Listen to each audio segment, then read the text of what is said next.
Gracias por continuar en Informa TVX, primera edición. Estamos en su espacio de entrevista y como les comentaba hace unos instantes, continuamos con el análisis del caso Flores y es un gusto para mí saludar a Héctor Turcios, analista jurídico-político, para ampliar este tema. Bienvenido y qué gusto encontrarnos nuevamente, Mucho gusto. licenciado. Mucho gusto. Gracias por acompañarnos.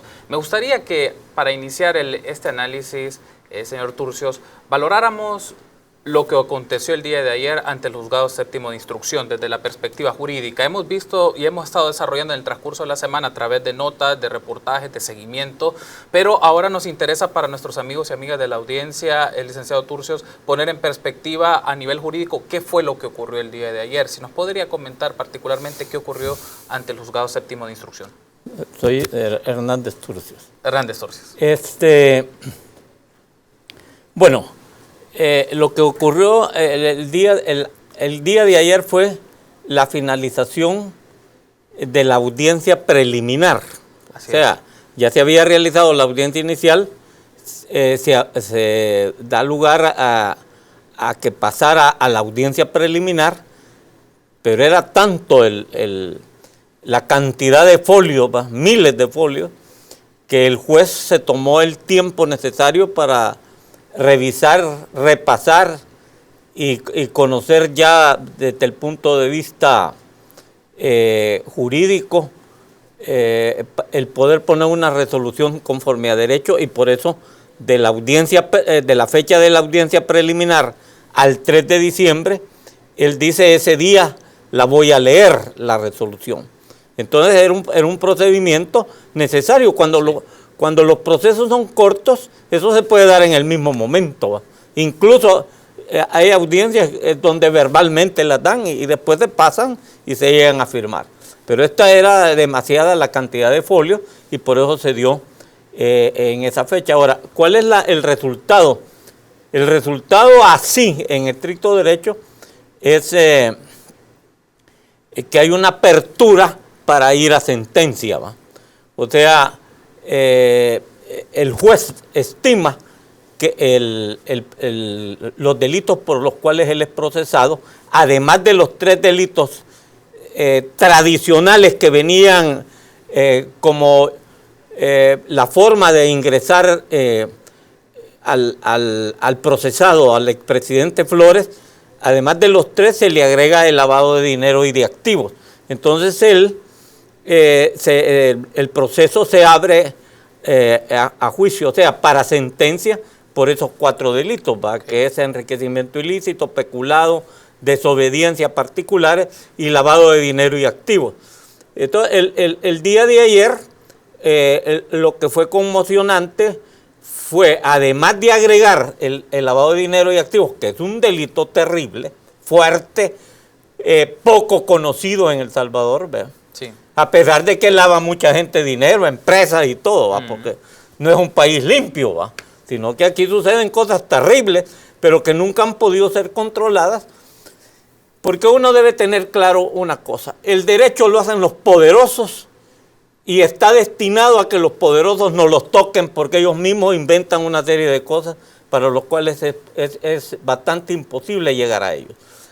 Pero este juez, Miguel Ángel García Argüello, se interesó en el proceso al tipo antiguo, porque los jueces hoy modernos se concretan a que están allí sentados y entonces llega la fiscalía y les presenta las pruebas y llega la defensa y defiende al acusado, y ellos simplemente son unos señores a los que por obligación hay que decirle su señoría, y entonces en la comodidad ellos dictan la sentencia. Pero Miguel García Argüello es un juez a la antigua, sin ser muy viejo, ¿va? Y él se interesó porque no se burlaran de la investigación. O sea, ¿Qué hizo de diferente el trabajo del juez, como usted mencionaba, que se interesó mucho más y se compenetró más en el trabajo de este caso en particular? Bueno, él hizo, en primer lugar, él se interesó de que porque no es cuestión de que solo no se haya querido llevar el delito de lavado de dinero y activos, era la fiscalía la que no quería llevar ese delito. Pero la querella que también no solo él la permitió, sino que venía de atrás. Ya el querellante es lo que antiguamente le llamaban acusadores. ¿Verdad? Esa expresión a veces cuesta entenderla, ¿qué es eso? Pero son, para que nos entendamos, acusadores particulares, o sea, que en un proceso salvadoreño pueden estar los fiscales que acusan, ¿verdad? Generalmente acusan, y solo en este país no acusan. ¿Verdad? Otro país extraño que ya lo vamos a explicar, y por este lado están los acusadores particulares, que es lo que le llamamos querellantes. Pero estos venían, no era cuestión del juez García Argüello, sino que venían ya permitidos y de alguna manera despreciados por la fiscalía porque se habían introducido. Entonces, pero el juez García Argüello los estimó no solamente como parte querellante y acusatoria, sino que estimó cómo ellos querían acusar por lavado de dinero y activos, y entonces él se interesa en llevar el proceso de alguna manera, porque como era antes, un juez, en tanto que juez antiguamente, decía, bueno, yo al leer este proceso estoy claro que estos son culpables, o este es culpable, pero para que lo podamos condenar tenemos que tener esto y esto. Sí. Y igual la defensa, este es un inocente, y llamaba a la defensa y decía, mira, este es inocente, para que lo saquemos, probémoslo de esta y esta manera.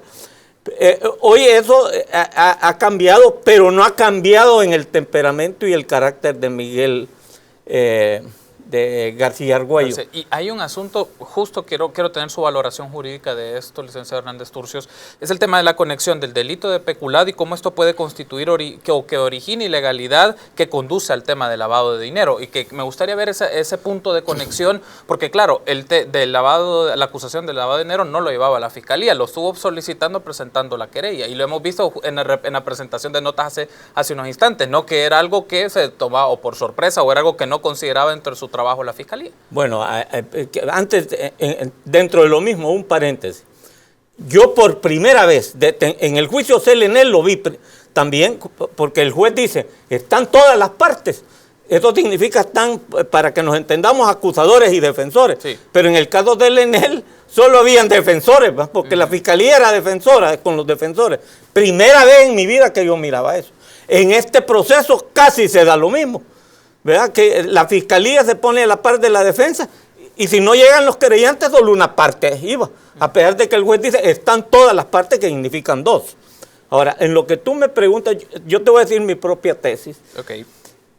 Para mí el lavado de dinero no solo empieza en el peculado, sino que empieza antes, porque nunca se preguntó, pero lo he oído yo, nada menos que anoche. El presidente de Taiwán, conjuntamente con su esposa, están detenidos para toda la vida por alta corrupción, precisamente por haber entregado dinero a países latinos o de ultraderecha para sus campañas políticas. O sea, ese dinero era ilícito, ilícito para el gobierno de Taiwán, y por eso están presos. No es cuestión de que no hay un origen ilícito, desde mi perspectiva, sino que ya venía ilícito, si no, no estuviera preso el presidente de Taiwán. Pero supongamos que eso apareció ayer, ¿va? Sí. En la relación con el peculado es que el presidente Flores tenía un destinatario, que era gente pobre, miserable, sufrida, dañada, sea por terremotos o la pobreza ordinaria del país, para que esos fondos ayudaran a esas personas. Entonces él toma esos fondos y no los utiliza para eso. Ahora, ¿cuál es esa comprobación? El presidente Funes trató de pedir esos datos de manera diplomática, mandó a llamar a la embajadora de El Salvador allá, y no se conseguían, porque el gobierno de Taiwán no se quería meter en problemas diplomáticos y penales a la vez, ¿verdad? En El Salvador. Sí. Entonces se tuvo que insistir por medio del Ministerio de Relaciones Exteriores que pidieran informes a la presidenta de Taiwán, bueno, allá por los procedimientos que ellos tienen, y mandan una nota. en donde aparece todas las donaciones en dinero que habían mandado a El Salvador, lo cual sumaba $24.600.000. Y decía dentro de la nota para qué servían.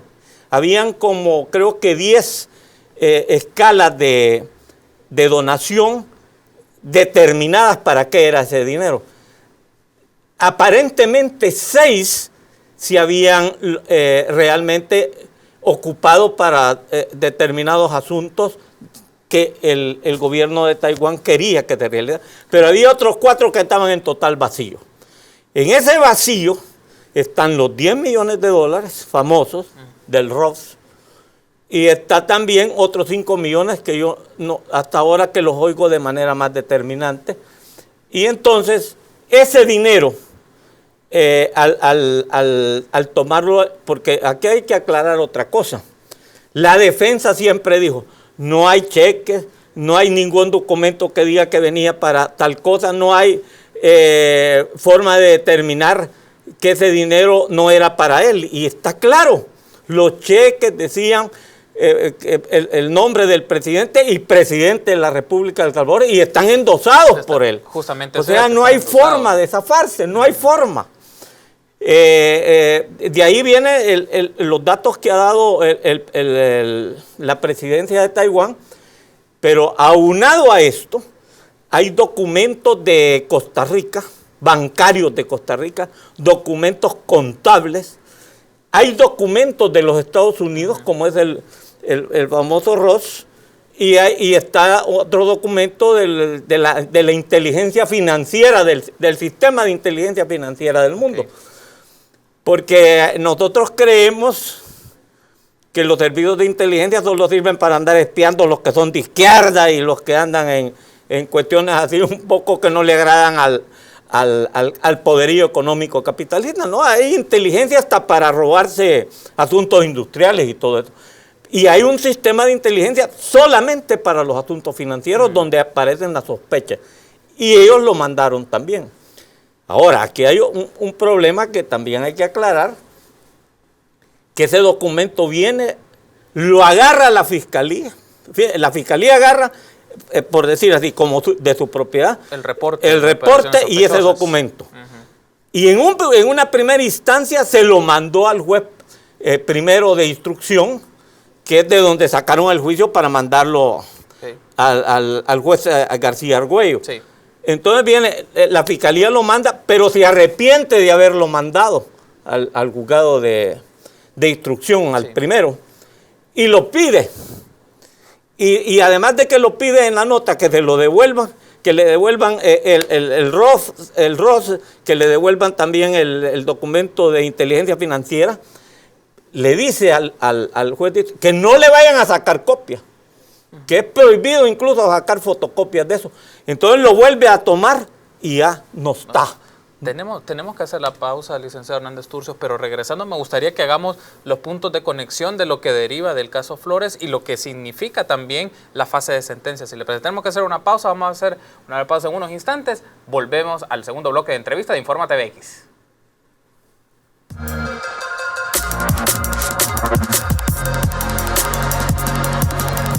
Estamos de regreso a su espacio de entrevista en Informa TVX, primera edición. Estamos haciendo un análisis jurídico del caso del expresidente Francisco Flores. Me acompaña el abogado Héctor Hernández Turcios y analista político. Me gustaría que retomáramos lo que habíamos dejado en la pausa, el licenciado Hernández Turcios, y quiero que entremos en el detalle del significado o las implicaciones que tiene la investigación del delito de lavado de dinero y activos. Porque claro, lo comentamos antes de entrar al aire, este tipo de delito obviamente no se comete solo, sino que hay puntos de conexión con otro tipo de personas, con otras instituciones financieras. En este caso, para aclarar a nuestros amigos y amigas de la audiencia, licenciado Hernández Turcios, ¿qué aspectos se deben de tener en consideración de este caso, particularmente el lavado de dinero y activos?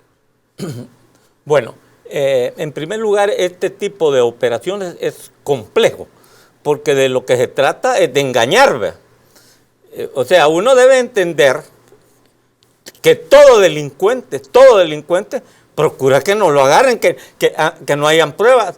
A mí no me extraña que una defensa diga, como la defensa que tiene Flores, que eso no, que eso sí, que esto no nos parece, que no han investigado. Pues sí, sí, es que todo delincuente, todo pícaro, lo que busca es que no lo descubran, porque en la vida, en la vida común y diaria, en todo lo que es negativo, uno busca que no lo descubran, ¿va? Tú haces una caramba contra tu mujer, lo primero que te ocurre es que no te vaya a descubrir. El delincuente ya no digamos, unos hasta fe religiosa tienen de que no los van a descubrir.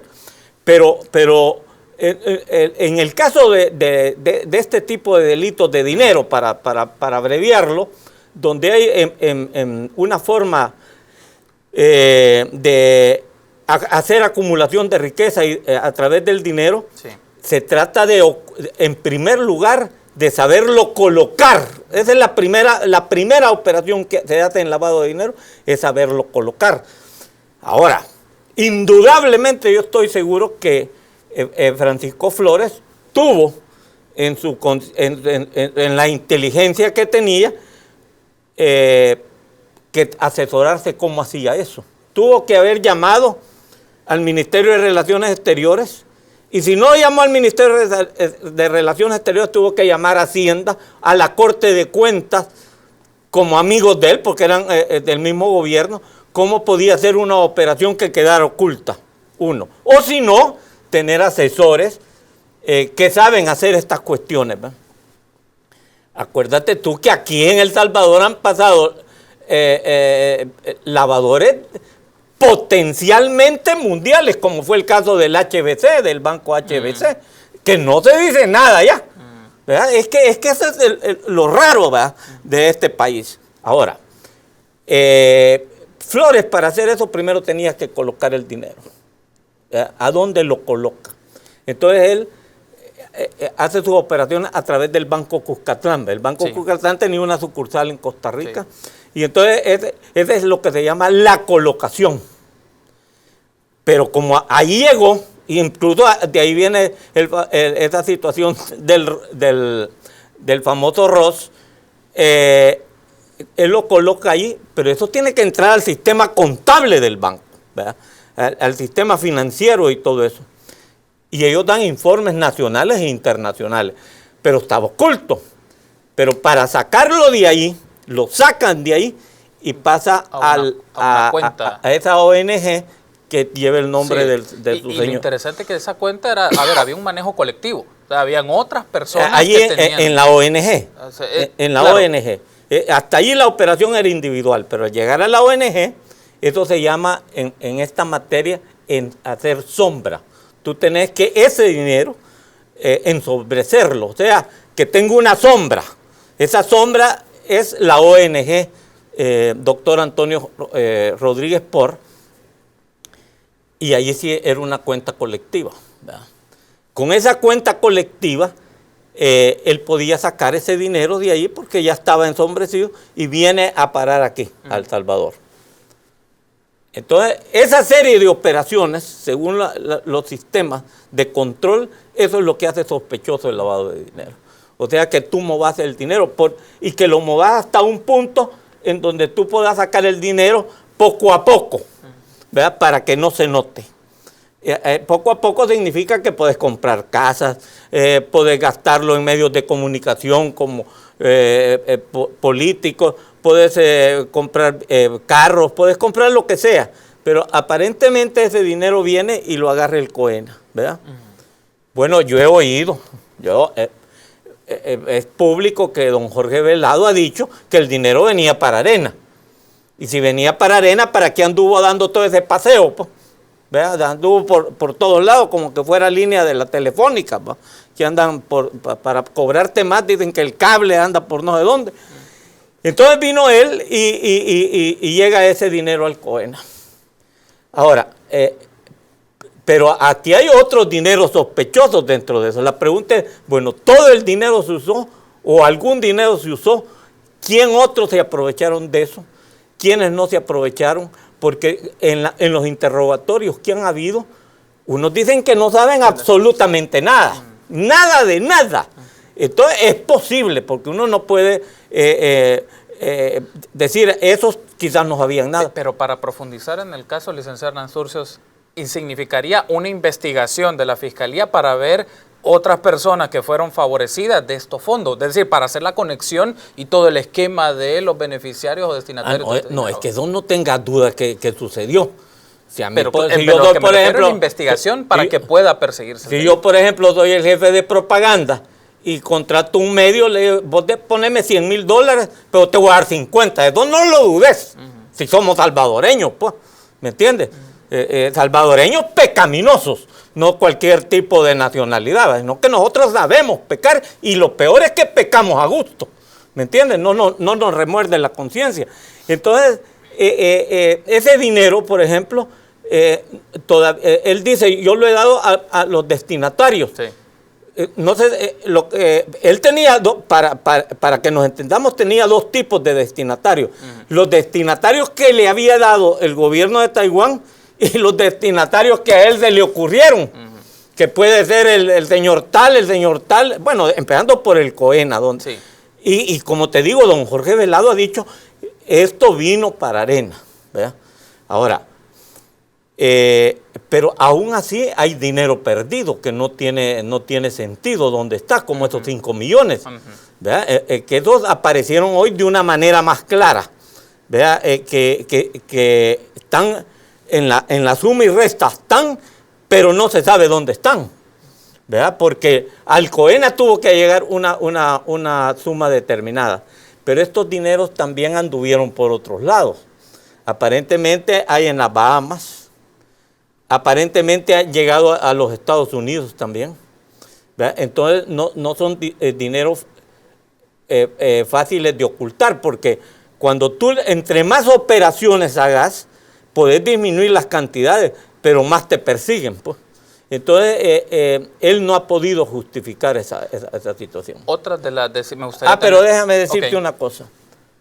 El principio que un juez sabe y conoce es, nadie roba solo. Nadie. Más una cantidad como esa. Tiene que haber cómplices. Y es más. La misma ley y la teoría del lavado de dinero y activos dice que unido a la figura del lavado de dinero y activos hay dos figuras penales, que es el encubrimiento y la receptación. Hay necesariamente tú tenés que tener necesidad de quién te encubra. Para el caso aquí tuvo que haber sido el Banco Cuscatlán.